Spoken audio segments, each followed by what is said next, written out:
Hello everyone, very good evening and welcome to StudyIQ IAS English. My name is Abhishek Singh and once again I welcome you all in this lecture where we are going to talk about the last part of our topic Gupta age. So dear students, as you might be aware that in this particular topic we have covered the political history, we have covered the nature of change in the statecraft and polity during the Gupta period. We have also covered the administration and its details, and in today's lecture we are going to cover the parts related to the economy, related to the culture, related to literature and also some of the advancements which were very specifically made during the Gupta period.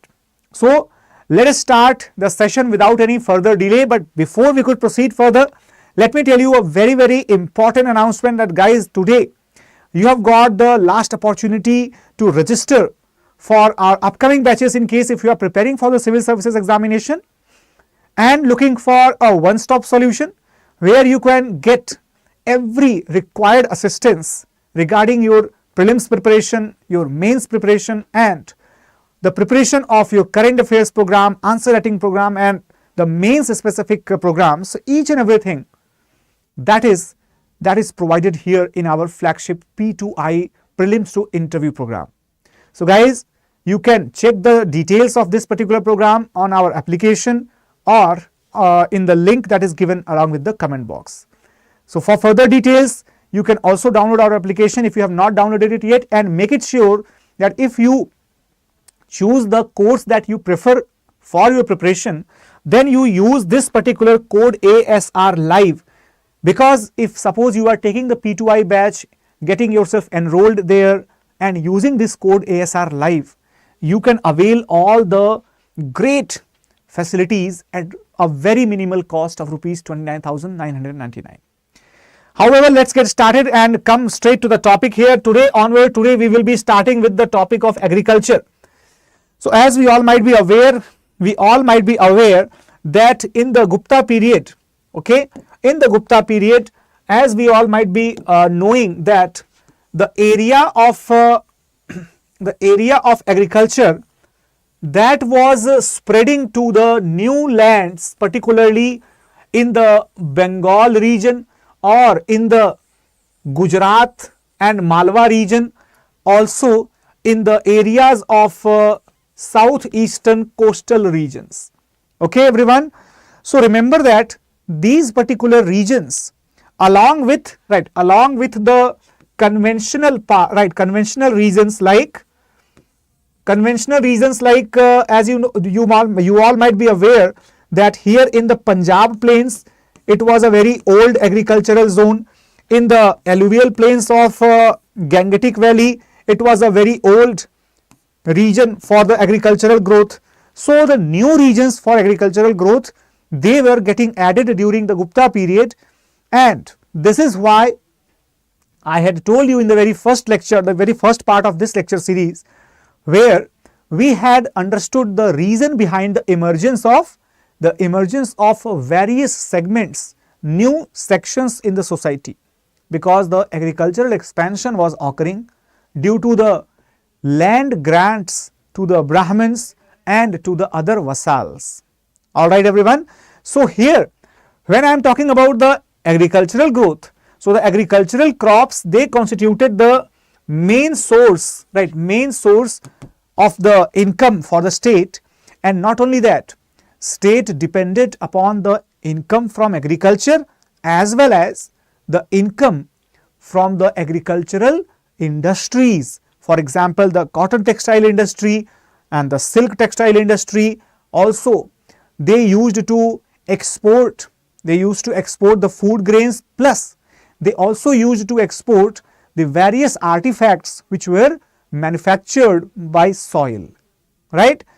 So here if I am talking about the descriptive details, so there is a very famous inscription of Guptas called as the Paharpur copper plate inscription, which was issued by Buddhagupta. That particular inscription was actually related to the description about agricultural practices in the Gupta period. Here let me tell you the ownership, the concept of the ownership of the land that was under the state.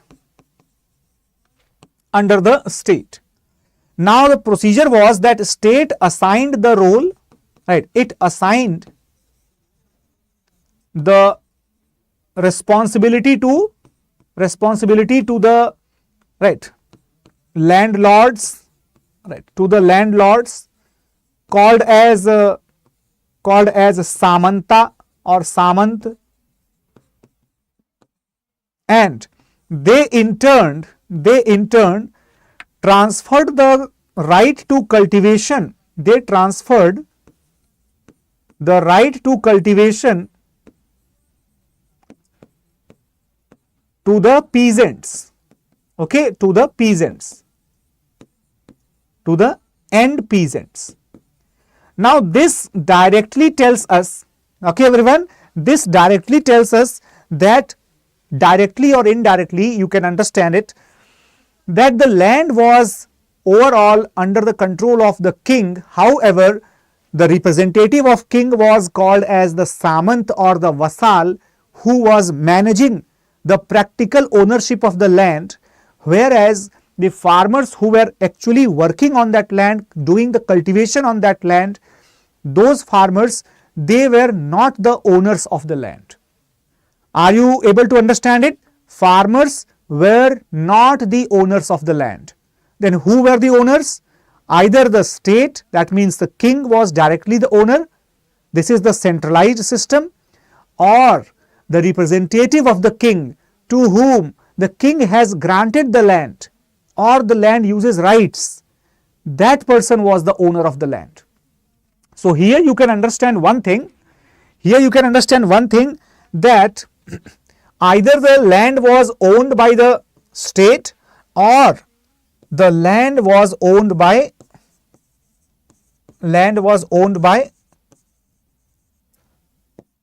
the grantee, okay, the grantee.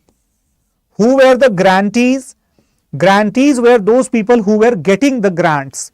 For example, suppose if I am the one who is receiving the grants from the king, then once the king has granted me a land, a piece of land as a donation, like suppose I am a Brahmin and I am receiving agrahara, right, this donation of land from the king, then remember it, Paharpur copper plate inscription clearly discusses that once the land called agrahara or brahmadeya, if that is donated to a particular Brahmin and the Brahmin receives that land, the ownership authority of the king from that land, that is terminated. Okay. However, in case the king wants to completely capsize over that land, the king can do for sure, but in practice that land became perpetually under the control of the Brahman who received that land grant. I hope you are able to understand the significance of this point, because from this point onwards you will start seeing the two types of lands. Okay, so the one where the king will be the direct owner, okay, the authority of the king will be the final authority, and the other one where the land will be donated to the Brahmins and later on to the vassals. Those who don't know the meaning of vassals are basically the subordinate representatives.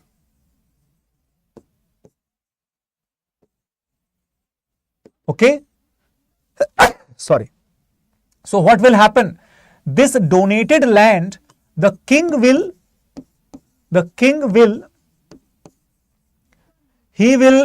give up, okay, he will give up the two definite rights, okay, two rights. That is the first right will be the right to revenue, right to revenue, and the second right, that will be the right to administer, the right to administer. Guys, remember this point, because these 2 points will make you the beginning of, right, make you to understand the beginning of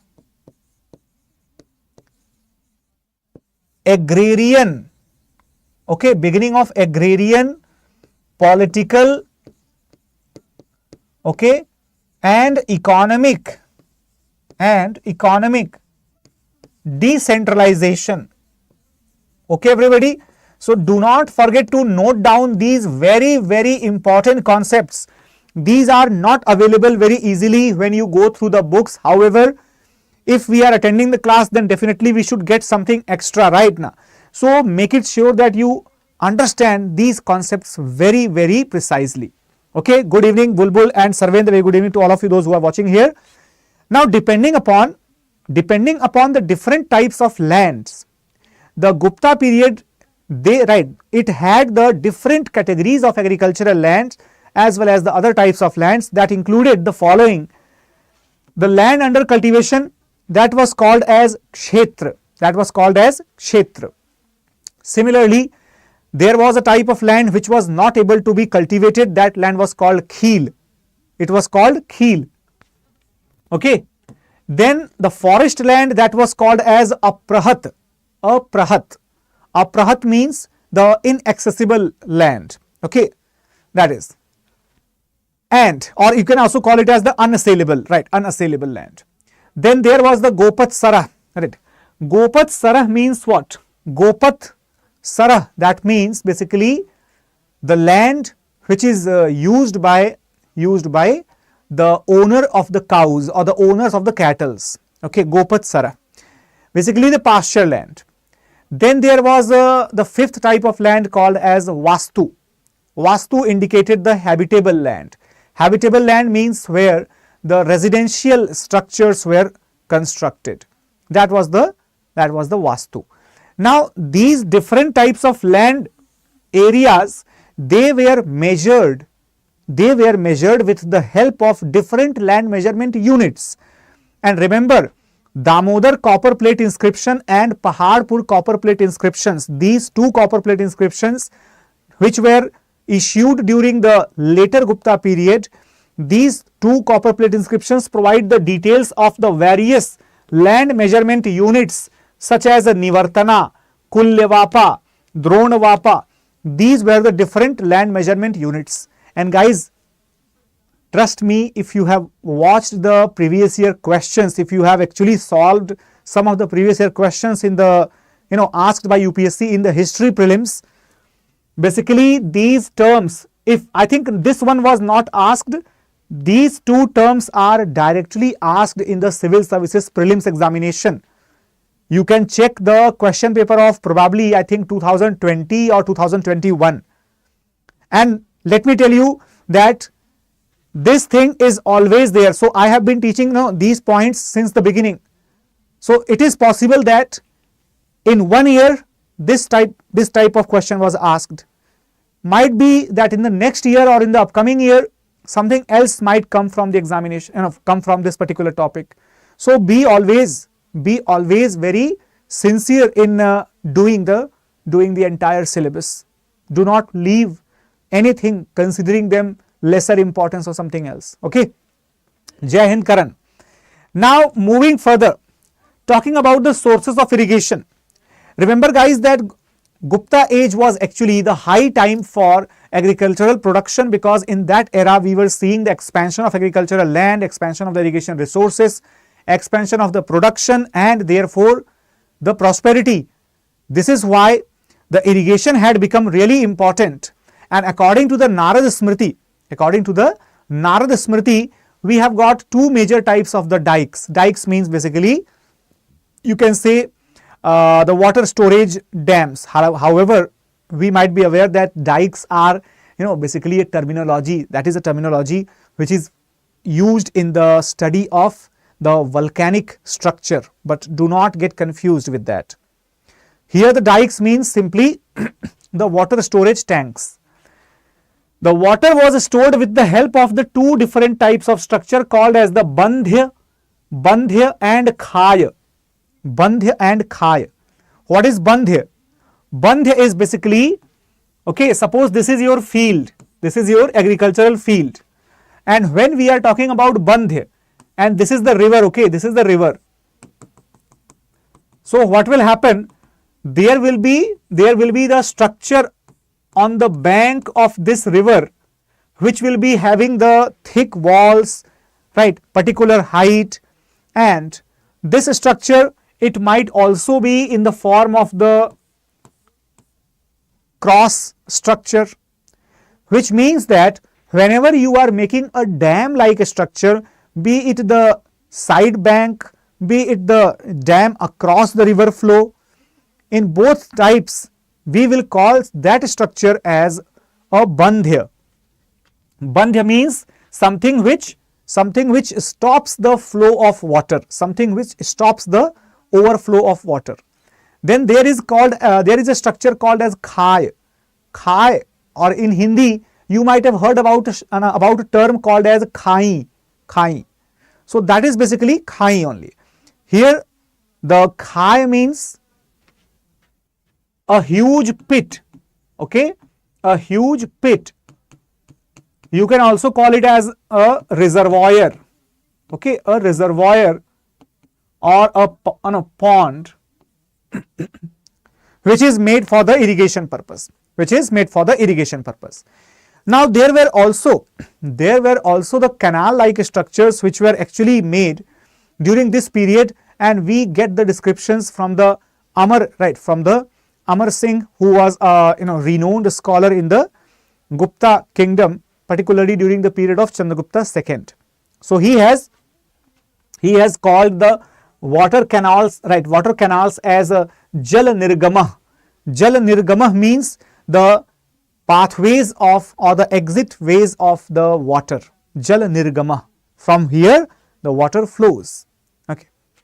Apart from that, there were different types of the ponds, particularly these were called as Vapi, Tadag or Dirghul depending upon their sizes.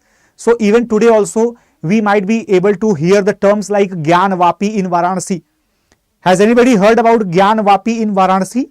Gyan Vapi means the pond of or the tank of knowledge. The pond or the tank of knowledge. Gyan Vapi. Vapi means talab or ponds. Okay, pond. Then irrigation instruments were also used. For example, we have heard about the Ghati Yantra or Arghat. Even this question was also asked in the UPSC Civil Services Prelims examination. Remember that.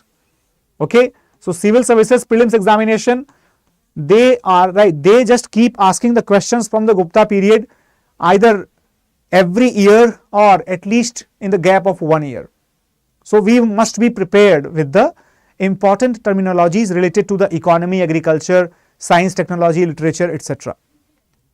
Now moving further, we have already understood about the land grants during the Gupta period. However, can somebody tell me that how many types of the land grants we had discussed? Anyone? Anybody who is live here in the class, can they tell me the different types of the land grants that we had discussed? We had talked about the Agraharas and Brahmadeyas. Agraharas and Brahmadeyas. However, apart from the Agraharas and Brahmadeyas, there were also the third type of grants called as the Shasan. Now remember one point. Agrahara and Brahmadeyas, they were basically the grants made to the Brahmanas, and they had the perpetual nature, hereditary nature and tax-free nature. Perpetual, hereditary and tax-free, which means that if suppose I am a Brahman and I am receiving this land from the king, I will not have to pay any taxes to the king, which means that any particular income that I am able to generate from this piece of land, suppose this is like 500 acres of land, and there are 100 farmers working on this piece of land. 100 farmers, they are producing 10 lakh rupees per year pure profit.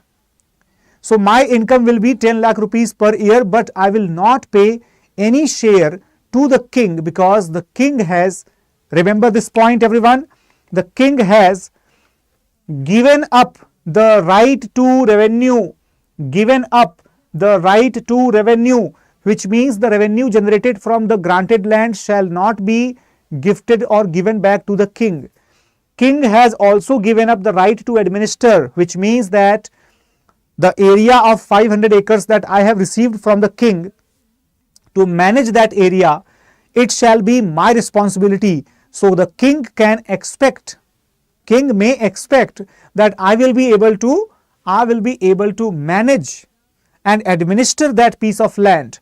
Now tell me one thing, don't you think that naturally I will be needing a lot of manpower, a lot of other people to help me out in order to manage my land, in order to administer my area? This is why, my dear, you all will see that in the areas where the land grants were made, like in Bihar, in Bengal, in Odisha, in eastern Uttar Pradesh, or in the southeastern India, there in all these areas we would be seeing certain categories of the Brahmins who would be claiming that they are the Brahmins, but at the same time they would not be the Brahmins who would be priests, they would be the landlord Brahmins. Have you ever heard the term called as Bhumihar in Bihar or sometimes in Bengal also? Remember the term, like the particular surname that is called Rai or Rai, right, sometimes called as Rai, Roy, Raya, different types, and this particular surname is, that people with this surname, they are found in Bengal, Bihar, they are found in Andhra, they are found in Karnataka, they are found in central India, and this is very common. The connection of this particular group of people is actually very ancient, coming all along from the Gupta period. Okay. Now talking about the next part of this land, that is the Shasana. Shasana was basically, it was the land grants which was made to the secular parties such as the writers and merchants, etc., for the purpose of repair and worship of the temples. Guys, sometimes what happened that certain writers or certain merchants or certain rich nobles, they used to take the charge of temple repairing or highway construction or palace construction for the king. Sometimes the payment of salary for these people, that was not preferred. Instead of the payment of salary, the land was freely available and it was donated to such people to take their salaries, to take their monetary benefits out of it. Such type of lands were called as a Shasan. So remember that there were two basic types, two basic types of the land grants, right? The one that was a land grant that was made to the Brahmins, called as a religious land grant, and not only to the Brahmins, even the Buddhist monks also used to receive the land grants. For example, Kumar Gupta, the Gupta ruler, he had granted the huge amount of land to establish the Nalanda University or the Nalanda Buddhist monastery. Remember that point. So land grants which were religious in the nature, usually granted to the Brahmins, to the Brahmins and to the Buddhist monks,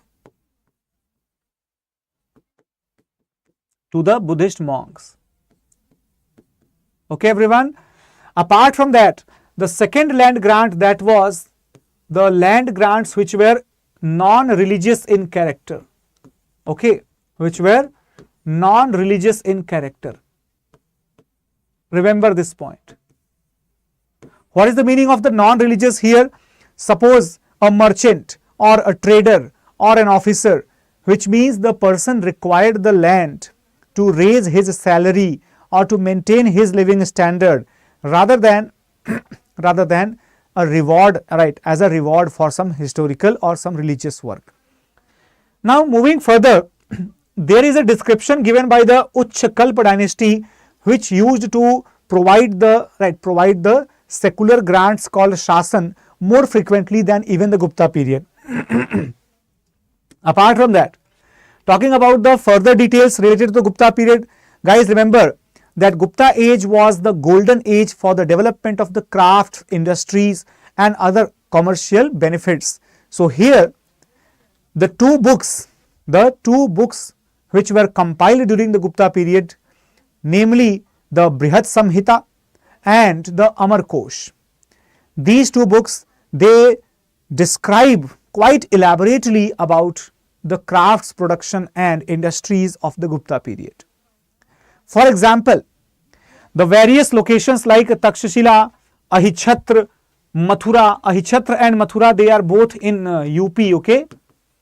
Rajghat, this is near Varanasi in UP, near Varanasi in UP. Kaushambi and Patliputra, Kaushambi is again in UP, near Prayag, okay. Patliputra, etc. So these type of cities used to be the center of various handicrafts. As I told you in the very beginning itself that the most famous product after the agrarian produce, that was the earthenwares, the terracottas and the beads made of the different stones, which means that soil and stone, they were converted into the good looking beautiful ornaments, and they became the material of export. Now that was the greatness of this particular dynasty, that they used to export so many things, the precious stones, terracotta, earthenwares, glass objects, metal objects, and not only that, the silk cloth, okay, called as shawm and patta vastra, these were specially exported. Shawm and patta vastra. Remember, these two were the special type of silk cloths. Once again, remember the name, shawm and patta vastra. Got it, everybody? So here we can say that probably up to the rule of Skandagupta, all these professions, all these exports, etc., they kept on flourishing continuously. However, one inscription that we have got from Mandsaur, okay, Mandsaur is in the Malwa region of Madhya Pradesh. So one inscription that is obtained from there, it tells that a particular guild of the silk weavers. What is the meaning of guild? Guild is basically the merchant association. The merchants association, that is called as guild. Okay.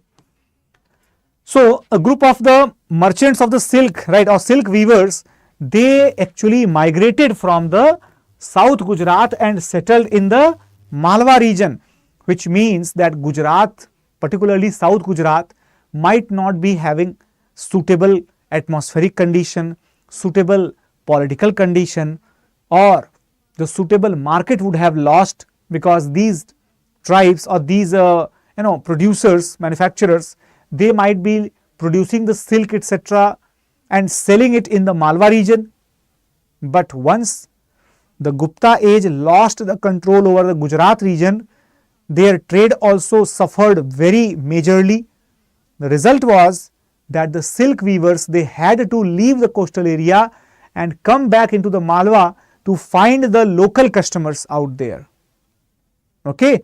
So that is how we should understand that how was the decline of trade and commerce a big reason for the lack of prosperity that the Guptas would be having later on. Now, according to the various inscriptions, the industries which were there during the Gupta period, those industries included the mining and metallurgy, along with the cotton textile production, silk textile production and so on. But the outstanding feature, that was the metallurgy. Any examples, guys? Be active, yaar. Come on. You guys are attending a live class and I don't see any type of participation. Now that's very disheartening, you know. But let me tell you one thing, that in case if you are able to recall the examples live here in the class, then it means that you have already studied or you are well aware about it now. So the best example would be the Mehrauli pillar, right? That was casted of the iron. However, now the experts claim that it is not pure iron. There is definitely some sort of impurity mixed with it. Okay, everyone. So that is how it was done. So overall, we can say that gemstones, ivory, iron products, iron artifacts, potteries, simple or colored, both type of potteries, cotton textile, silk textile, all these things were exported from India, sent outside. And what was imported? The gold was imported. Okay, gold was imported.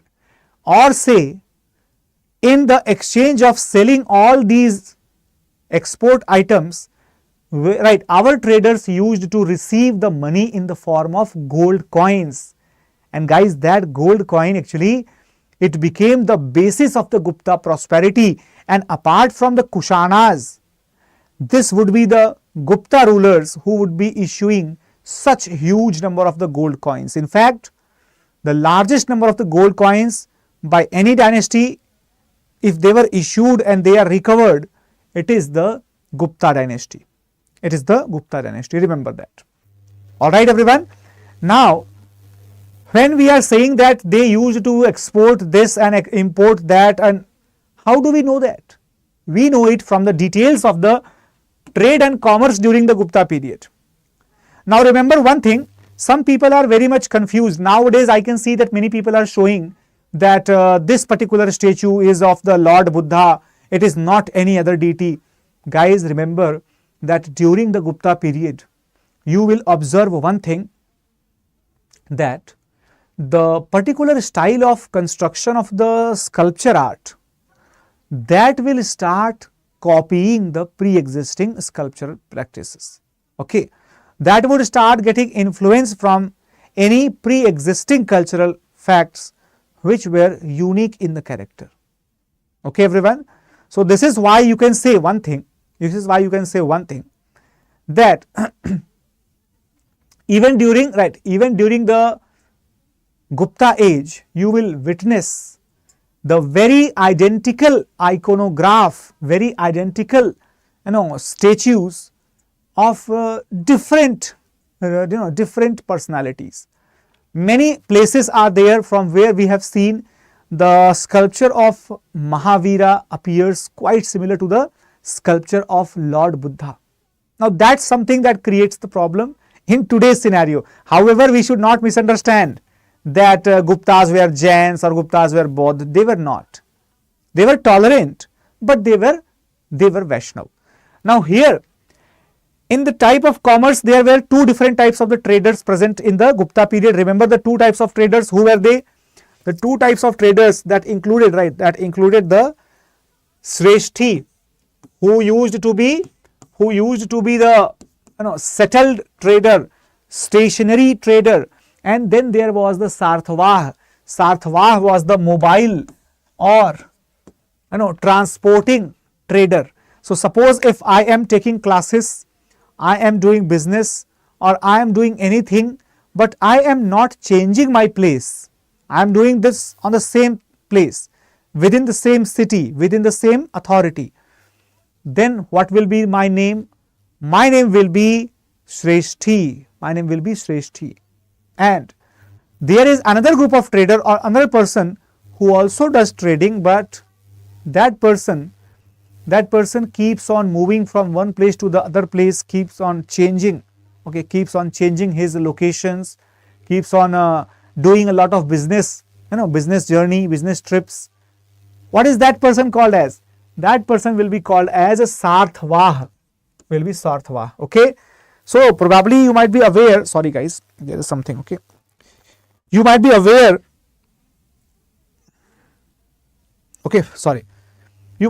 that there are the Banjaras, Banjaras, they keep on roaming from one place to the other place, and they just do not stay at one single place. And they are the best example. They are the best example of the Sarthwah traders. Okay, everyone. They were also known as the Karma traders. So this is how the two types of traders were there. In those era, as I told you, there were different scholars who used to write upon the wide range of subjects.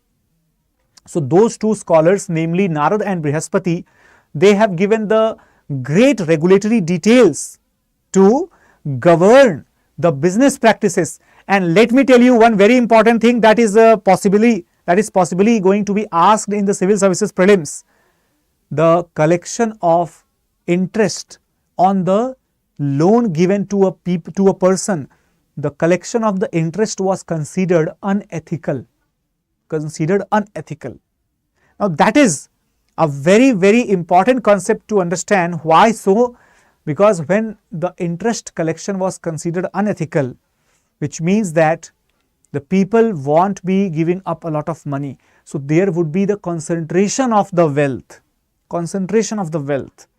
This is why you can see that in Gupta period, okay, the nobles, the ministers, the king and everybody, they had lot of money, lot of resources.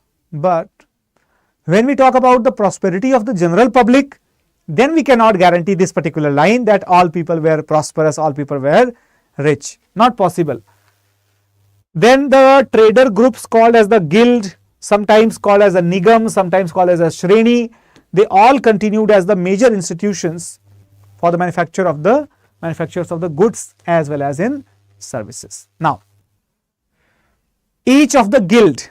Now, guild, has anybody heard the term guild earlier? Anybody has she or he heard the term guild earlier? Right. I hope so that if you have done the part of Mahajanapada states very nicely, very precisely, then you might be aware about this term called as right the Shreshthi, or basically the guild. Okay. Now here the guild was basically headed by the chief of the guild, or the main merchant, called as the Pratham or Pravar. Okay.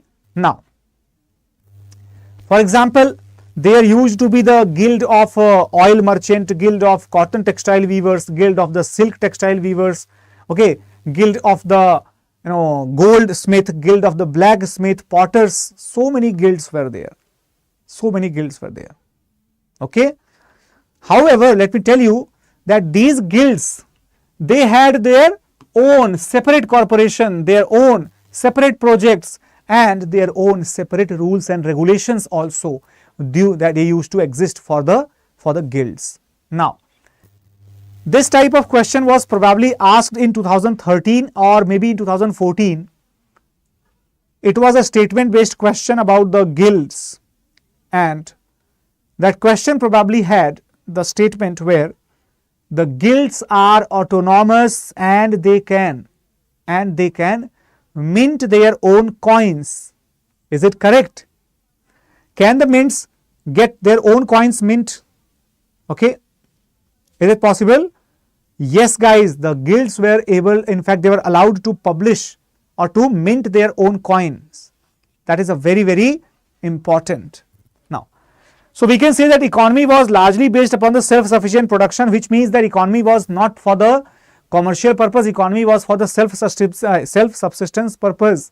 However, due to the continuous expansion of the agricultural area, agricultural field, land under agriculture, as well as the productivity, so we will see the emergence of the Gupta period as one of the most prosperous period. However, the prosperity was hidden not in the jewels, but the prosperity was hidden in the agrarian strength, agrarian strength and trade and commerce particularly. Now, here let me tell you one thing. If I am talking about the trade and commerce as well as the agriculture, then it automatically becomes very important to talk about the talk about the society, culture, religion, and so many more things which are directly related to the society and people. So first of all, I have already discussed with all of you about the socio-cultural changes in the nature of a state. You all understood that how did exactly the feudal state started to emerge. But when a feudal state emerges, suppose there is a landlord. The landlord is one amongst hundreds of landlords having the similar position. So that particular landlord wants to increase his authority, increase his name and fame. So what will he do? He will hire a poet. That poet will start singing, start writing in the favor of that zamindar. In exchange of that, the poet got suppose 1 rupee per day as a salary, and in the exchange, the king, he used to get what? The social prestige, particularly the social prestige. Why? Because the poet is writing so many good things about that particular king, that he was so great and this and that. Now, this is what was going on in this period. Remember, that is why you will be having several scholars in your court. Remember that. And here, when I am talking about the several scholars, guys, remember these scholars were actually related to the major sect of Hinduism, including the Bhagavatism, that is Vaishnavism, Shaktism, that is the worship of the mother goddess, and Bhagavatism, Shaktism, and Shaivism. All these three. Shaivism, worship of Lord Shiva. Related to this period, they got divided into the distinctive identities. Some of you might be thinking about the aspect of Buddhism into it, that where did the Buddhism go? So the Buddhism actually got merged with the Shaktism and Shaivism. It got merged with the Shaktism in the Bengal and Eastern belt. It got merged with Shaivism in the western and the northern areas of Himalayas, particularly in the Jammu Kashmir, Ladakh, and all those regions. Okay. Now, so this is why we can say that Buddhism, it slowly merged into the Hinduism and started to get disappeared. Now, apart from that, the rise of the Smarta cult, Pancharatra cult, and the Shaktism in the Brahmanical order, that also took place. Guys, Shaktism, I just told to you. What is this Smart cult and Pancharatra cult? Guys, remember, in the Smart cult, you worship the family of Lord Shiva. Okay, basically Shiva, okay, Gauri, Ganesh, Kartikeya, and the sun in the morning and the moon in the evening. So basically, you are worshipping here the family of the Shaivite supreme head Lord Shiva. And when you are talking about the Pancharatra cult included whom? Pancharatra cult included the 5 great members of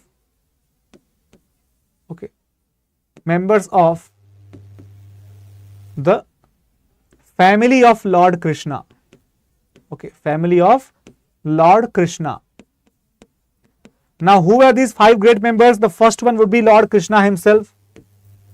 Lord Krishna himself. Then second one would be the Sankarshan or Balaram. Sankarshan or Balram.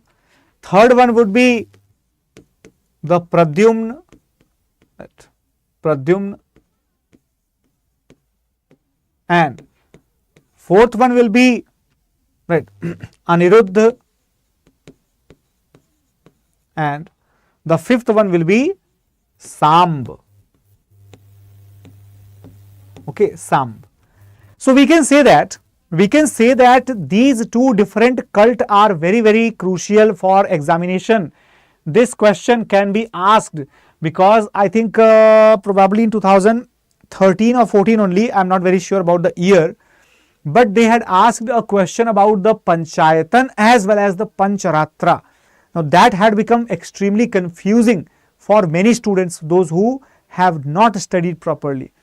Now, apart from that, we also can see that various Smritis and Puranas, which were very conservative about the woman, those books were compiled during this time period. Apart from that, the Smriti writers, they denied the right to property to the women apart from the Stri Dhan. Now, what is the Stri Dhan, guys? Remember, Stri Dhan definition is the favorite of UPSC examination, favorite topic. They can even ask this in the prelims examination as well as in the mains examination. Okay. So the Stri Dhan was basically anything which was obtained by the girl during her marriage or by the relatives from time to time.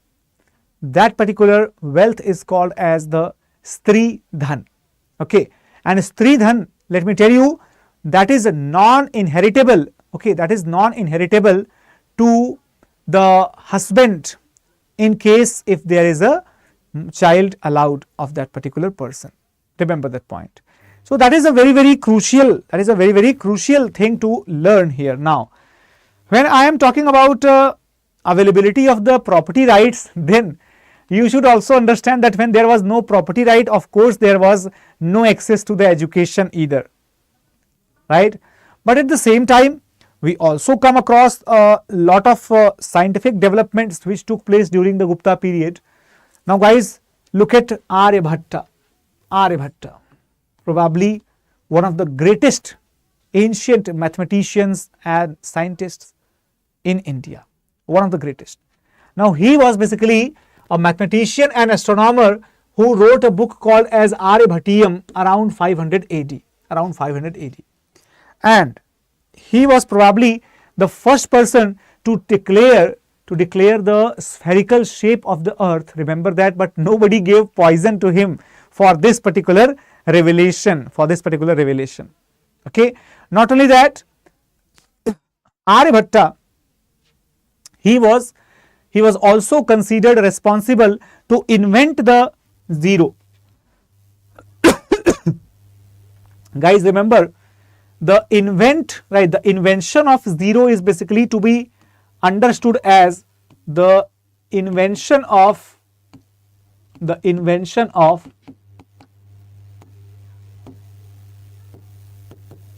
decimal system and the use of zero in numbers. Okay. So before that, apart from Aryabhatta, nobody else had thought that there could be any numerical use of this inexistential, imaginary type of entity. Suppose when there is nothing, then it is zero. But as we all are aware, that if you have one number divided by the same number, you will get 1. But if you have 0 divided by 0, you don't get 1. You divide anything by 0, you get an infinity. So guys, sometimes we can say that even this particular invention or this particular exploration of the mathematics became one of the feature points of the Gupta period, because he was not only one. Okay, Varahmihir was also a great astrologer as well as a great mathematician who wrote the Panch Siddhantika, that is the 5 astronomical systems, 5 different astronomical systems. And he also wrote the book called as the Brihat Samhita. Brihat Samhita, that's a very standard and very great book. Now, apart from that, if we are talking about, Brahm, Siddhant, if we are talking about the Panch Siddhantika, then another book called as the Romak Siddhant, that was compiled with, that was influenced by the Greek ideas, Okay, everyone. Apart from that, in the field of medicine, we all might be aware about Dhanvantari and Vagbhatta. Remember guys, Vagbhatta was a very, very famous medical expert in that time period. So, he was the last of the great medical trio, Sushrut, Charak and Vagbhatta.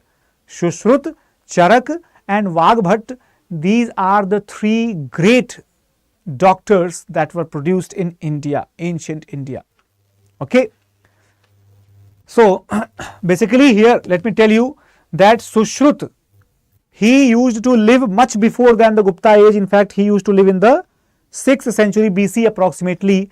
And after that, we got to see the existence of Charak, who was the contemporary of the Kushanas as well as the member of the court of Kushana king Kanishk. Remember everyone? Yes or no? Tell me guys something. Okay. Talking about metallurgy, so apart from the medical advancement, the metallurgy was a very advanced science in the Gupta period. The best example, the use of special category of iron, and to mix it with certain certain chemicals or certain such reagents which were responsible to keep that building intact for over 1500 years. That is the strength. Apart from that, even the paintings etc., they had also grown significantly. That means that state was actually doing very profoundly in the all aspects and all fields of the art, culture, literature, everything. Alright everyone.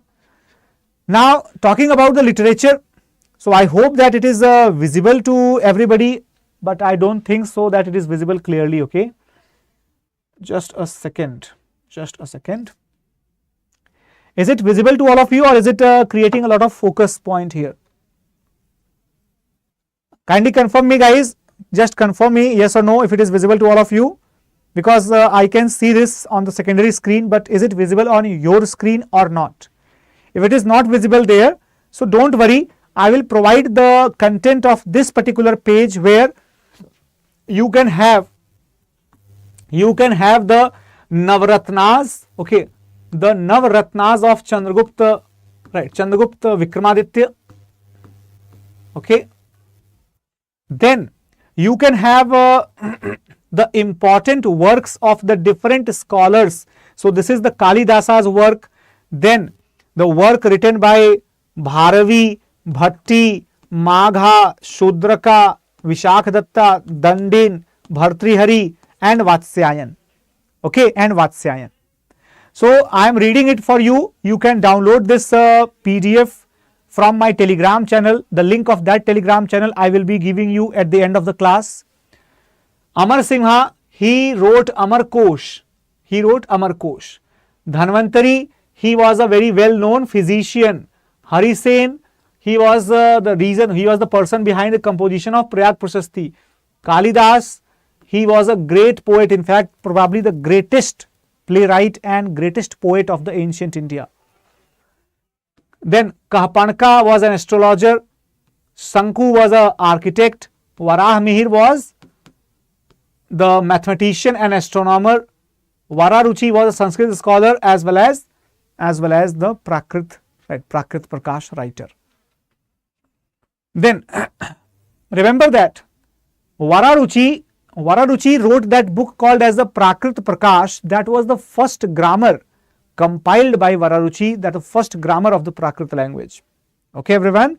Not only that, there were the great scholars like Kalidasa who wrote these many books like Malvikagnimitram, Abhigyan Shakuntalam, Vikramorvashiyam, Raghuvansham, Kumar Sambhavam, Ritu Samharam and Meghadutam.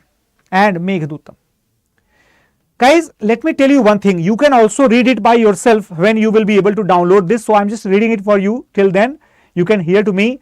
Ramayana and Mahabharata were, finally given their last shape.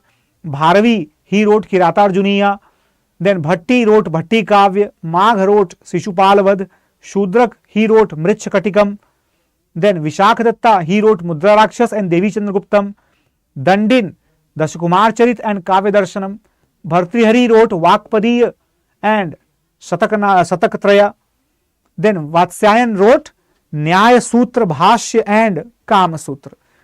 Now, when we have studied or when we have recited the names of all these people, all the books, etc., what is the conclusion that we can derive? We can understand from this particular description that even though Gupta people or Gupta rulers, they were the followers of the Vaishnavism,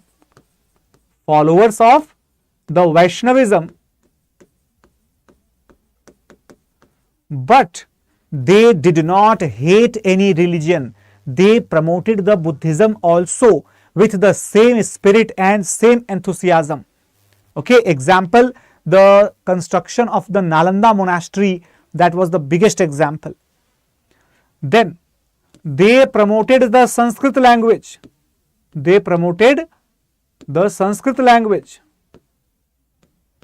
And guys, remember that this Sanskrit is called as the classical Sanskrit. So which means that they promoted classical Sanskrit, but that does not mean that they destroyed other languages. In fact, Kalidasa himself was a great scholar of not only Sanskrit but also the great scholar of the Prakrit language. Remember that. From this particular point, we can also see that the Gupta age, it saw the development in the in the art, literature, okay, then science and technology, okay, prosperity,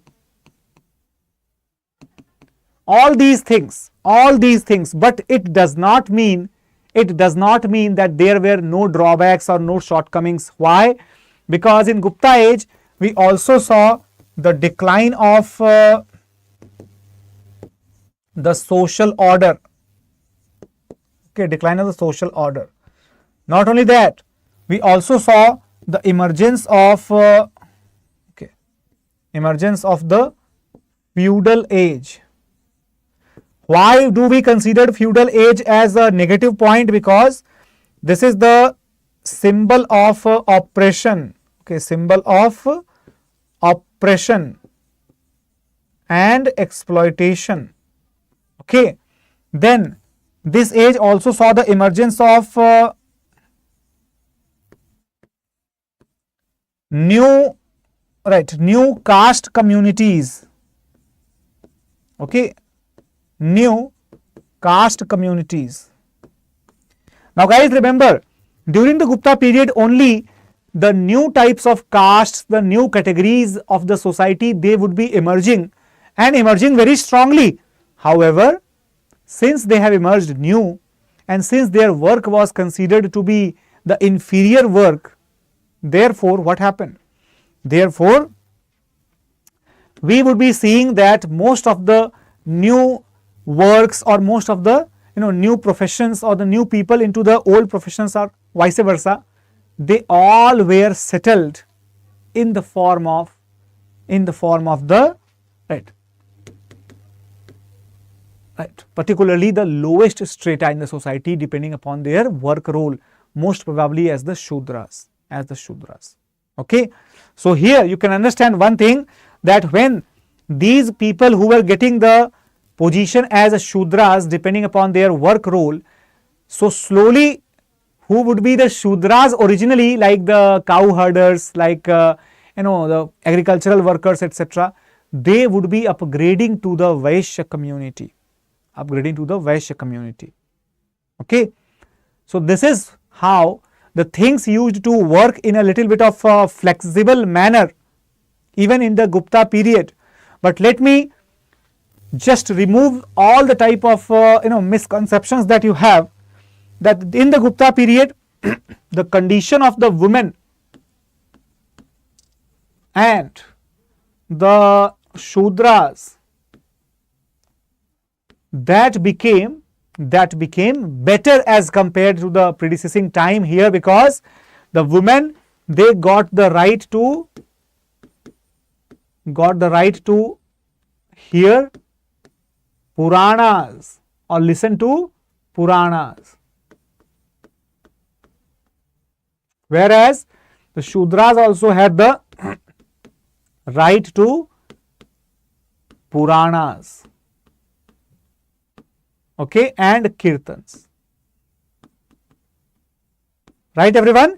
So we can say one thing, that all these features indicated that Gupta age was that was the era of a particular mixed type of progress, where the one sector, the one segment which consisted of the science and technology, literature, art, culture, that started to take the upward path, and the other segment, that is the society, the behavior with the people, the religious rigidity, orthodoxy, superstitions, all these things, trade and commerce and prosperity, all these things, they took the negative turn, and the entire map of the Gupta period, that was now simply distributed once again amongst the several small princely states and small principalities of the kings and rulers.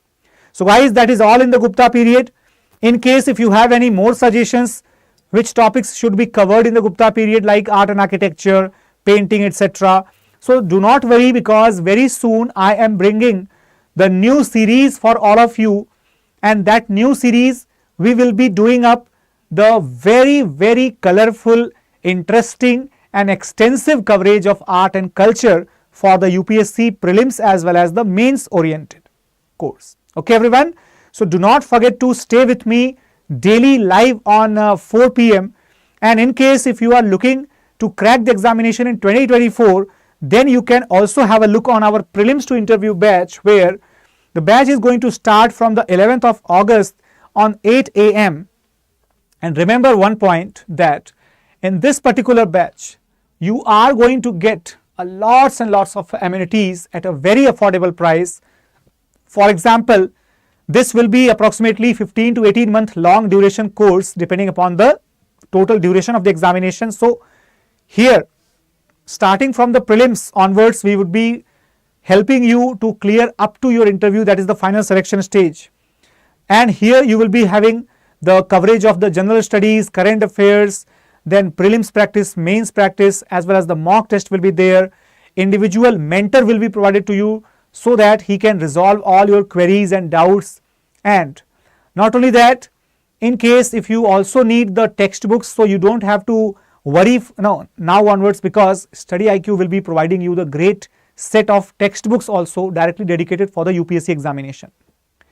With the help of all these things, suppose you clear the prelims examination, then you will be called to the StudyIQ campus in Delhi NCR, where you will be provided the stay, the food and the classes, everything absolutely free of cost.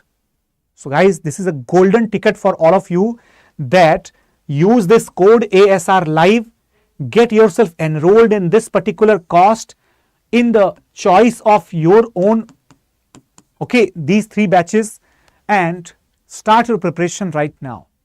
So thank you so much for watching it. Take care everyone, and we will meet again tomorrow 4 p.m. in the new topic, where we will be discussing about the South Indian kingdoms, particularly the Chalukyas and Pallavas. So in tomorrow's lecture, once again, a very interesting and very great lecture going to be there. So let's meet again tomorrow on 4 p.m. Till then, bye-bye. Jai Hind. Thank you.